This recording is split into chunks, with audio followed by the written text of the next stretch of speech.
What's going on, YouTube? So I got a question from a younger cat, and he asked me where I went to meet women, not just black women, but women in general.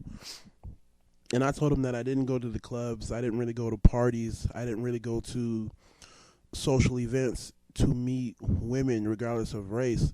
And I told him I don't do so, or I don't go with the purpose of doing so, because there's no filter, right? There's always going to be an equal number. So the disparities, I guess, between um, right, productive black men and productive women is not apparent, right? If you go to a club, everybody looks equal, right? So it's like a mixed 50-50 type crowd. So no one really stands out. So the women have a level of comfort, right? So I don't spit there. They're comfortable knowing that, yo, okay, there's just as many black girls in here as there are black men in here, right? You take a couple of people, but for the most part, there's no glaring discrepancy between the amount of black men there and the amount of black women, regardless of what they're doing for themselves. So there's a level of comfort.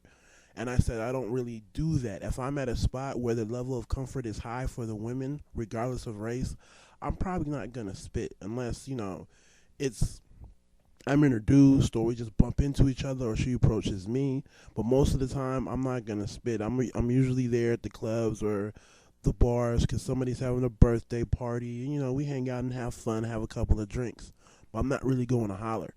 Um, I don't really go out with the purpose of hollering, but um, I just so happen to be in an ideal spot when I do holler at chicks, whether they're black or white. I spend a lot of time going to conferences and symposiums and forums just based off of different issues: ethnicity, diversity, education. I spend a lot of time doing that for, professional growth, and just because I just like talking about different things and sharing my point of view. And half the time I'm invited simply because they want my perspective on a lot of things. So I go to these events. And when I go to these events, um, one of the, I guess, the perks of going to these events is that the discrepancy between educated men and women is so apparent, and the discrepancy between educated black men and black women is super apparent, right? For instance, I just went to a roundtable type discussion I believe it was last Thursday, yeah. And I was pretty much the only male under the age of 30, and I was the only younger black male, right? The rest of the older, there's two other black men, and they were faculty, and they were older cats, and it was just a mix of graduate students and undergrad and faculty and staff. So literally, I was the only younger black male in there. And of course, I had a unique perspective and something to say. So um, I was weighing in, saying my piece. People had questions for me, and it was a fun discussion. It was productive.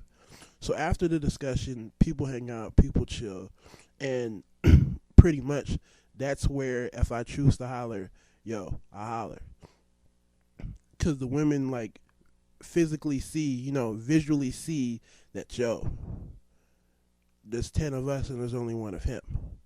And they know what's good and they know what's going on. And it's not even on some, yeah, I'm trying to holler, but it's just more so, yo, you have your pick to see who's who, and introduce yourself, talk and exchange numbers and share ideas.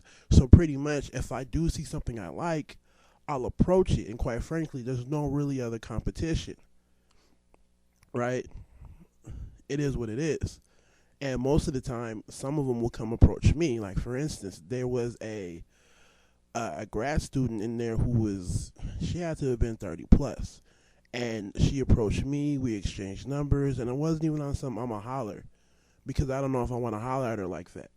But in a sense, that's how I meet. That's how I'm able to determine who I'm gonna holler at and who I'm not gonna holler at. And this is from all races, right? You have the black chicks who are, I don't want to say captivated, but who are interested simply because you're black and you're in there. And then you have the non-black chicks who are captivated because you just have something new to say. Like your perspective on the world that they know is so different. So you almost have a captive audience. So I guess I have the luxury of being able to, choose, do I want to holler or do I not want to holler? So my advice to you as a younger cat, is put yourself in a position where the discrepancy between males and females is great, right? And I don't know if you're black or not. I'm assuming you're black, and you especially want to put yourself in a position where the discrepancy between educated black men and black women is super apparent. You have to go to spots where the filter is high, where the bullshit niggas are gonna get filtered out, right? You're not gonna see bullshit niggas or unproductive niggas at forums and workshops and other places where you have to use intellectual power. You're not gonna see them there. So my advice to you is, go to those spots not to pick up women, but to grow for yourself, so you can educate yourself and think differently and help yourself grow professionally and socially. But a perk of doing so is that you're gonna have exclusive rights to pretty much all the women that are there, because the men don't really go there. And especially if you're black, most of the time you're probably gonna be by yourself. And that's just being real. So hopefully that answers your question. Take it easy. God bless.